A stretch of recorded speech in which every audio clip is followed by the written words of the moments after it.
Salut les jardiniers confinés et autres amoureux de la nature. Alors comme promis, pour se changer un petit peu les idées, une petite visite de la nurserie. Alors là, on est à l'entrée des serres, celle qui mène au jardin. Vous avez les petites boutures de verveine de l'année dernière, de la coriandre qui va être destinée à la vente. Là, c'est de l'agastache. Là, c'est des petits poivrons, ou piments, je ne sais plus, tiens. Ouais, c'est les poivrons Apple qui ont été semés le 11 mars. Alors, vous voyez, ils sont encore tout petits. Là, c'est une variété d'épazote que je vais repiquer. Alors, de l'épazote, j'en ai déjà repiqué une bonne partie là, mais je vous avoue que c'est assez long. Et du coup, là, il y a aussi toutes les tomates qui sont destinées à la vente. Alors, d'ici une dizaine de jours, là, les petits cerfeuils d'hier. Encore des tomates. Et on retourne sur les petites pousses. Alors là, une autre variété d'agastache. Là, c'est une variété de basilic. Alors, vous allez voir, il y en a plein. Ça, c'est un tulsi, c'est un basilic sacré qui vient d'Inde au départ. C'est le tulsi emriani. Alors, je ne suis pas sûre de la prononciation pour le coup. Mais vous voyez, celui-là, il va avoir des feuilles dentelées. Donc ça, c'est chouette. Désolée, j'ai les mains très sales. On a également de la sauge Forest Fire. Alors ça, c'est plutôt une plante ornementale et mellifère. Ça va faire des très belles fleurs, mais elle est pas trop... Je suis même pas sûre qu'elle soit comestible. Qu'est-ce qu'on a à côté? Du desmodium. Pareil, c'est des jolies fleurs. Là, de l'ashwagandha, Witania ashwagandha. Ça, pour le coup, c'est une plante médicinale très intéressante. Et là, encore plein de basilic. Un basilic réglisse. Ça, c'est un basilic rosy. À côté, c'est à nouveau un tulsi, le tulsi rama. Vous voyez, ils ont été semés le même jour. Tous les basilics ne poussent pas à la même vitesse. Encore des tulsis. Ça, c'est un mélange de variétés de tulsi de Zambie. Le M-tul, c'est un tulsi qui peut devenir vivace. À côté, c'est le citron Mr. Burns, avec une odeur très agréable. Encore des petites coriandres destinées à la vente.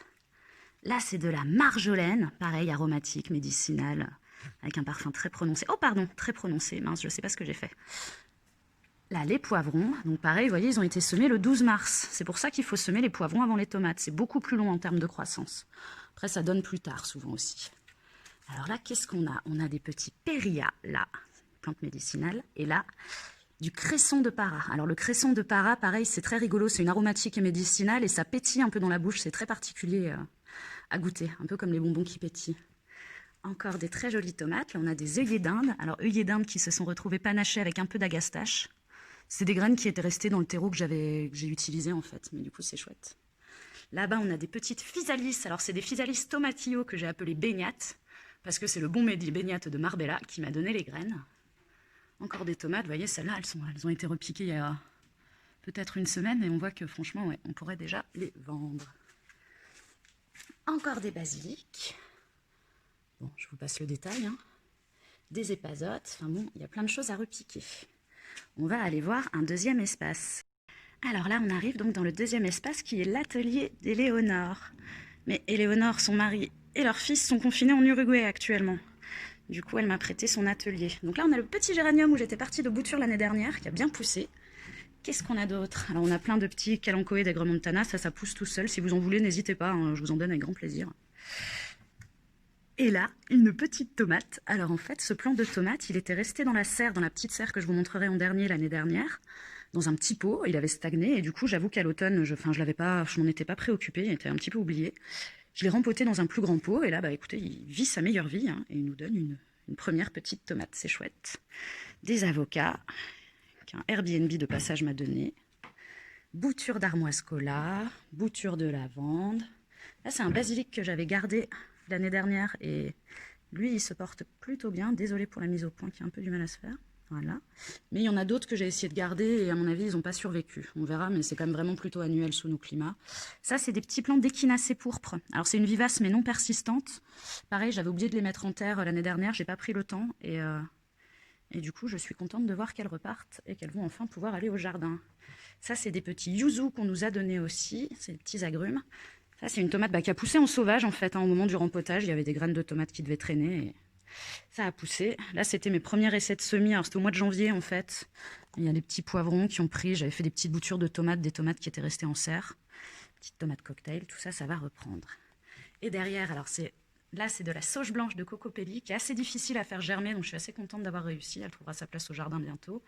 Et on a des petites boutures. Alors, ça, c'est de la plante à fromage, de la plante champignon, derrière de la menthe fraise. Là, encore de la lavande, du géranium, de l'armoiscola et des petites hippomées. Allez, on va aller voir la petite serre pour finir. Et donc, pour finir, la petite serre qui est quand même la première nurserie des bébés plantes. Alors là, il y a pas mal de plaques qui sont encore vides, tout simplement parce que c'est des semis très récents. C'est les dernières tomates. Vous voyez, en fait, elles sont là, mais elles sont toutes petites. En dessous, on a de la mauve. Mauve mauritanienne, c'est une super médicinale, mellifère, ça fait des super fleurs. J'adore cette plante. Mais c'est une bisannuelle, elle ne fleurira que l'année prochaine. Là, des petites capucines, pas si petites. Là, des laitues. Alors tout le reste, ça attend encore de lever. Alors les laitues, vous verrez sûrement le repiquage des laitues samedi. Là, on a des petites tomates velours, mes préférées. Encore des tomates. Alors vous voyez, là, ces tomates-là, elles sont du 10 avril. 10 mars, du coup, forcément. Et pareil, là, les aubergines du 10 mars. Donc comme les poivrons, les aubergines, ça pousse beaucoup plus lentement. Là, des petites tomates, des petites salades que j'ai commencé à repiquer hier. Encore des tomates. Tomates. Poivron à gastache. Ça, c'est du petit persil. Hop, tomates de tous les âges. De la coriandre. Alors ça, c'est de la capucine tubéreuse que j'ai récupérée de la récup à Anglade, justement, avant le confinement. Je savais pas trop comment les consommer et j'ai remarqué qu'elles commençaient à germer. Donc du coup, je les ai mises en terre. Là, à nouveau, des capucines classiques. Alors les capucines tubéreuses, les tubercules se mangent, du coup. Les petites courgettes. Courgettes de la dernière session bénévole. Ah, les petits semis de la dernière vidéo. Alors on voit que pour l'instant, il y a surtout les œillets d'Inde qui ont levé. Le basilic, ça commence vraiment tout doucement. Et les tomates aussi. C'est vraiment les premiers jours de levée, mais ça va vite monter. Là, on a du thym. Et je crois qu'on a fait le tour. Allez, on s'arrête sur une dernière tomate. À très vite et courage à tous.